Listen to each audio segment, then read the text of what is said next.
102 centimeters in feet? First of all, we need to know the value of 1 centimeter in feet.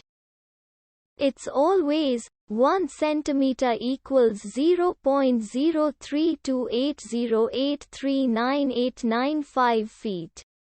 Now we have to multiply 0.03280839895 by 102.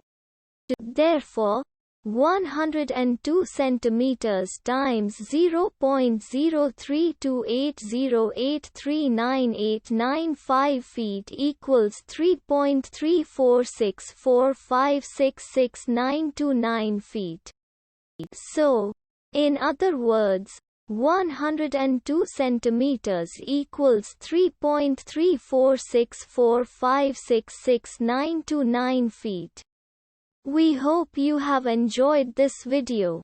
Please like and subscribe to our channel for more videos like this.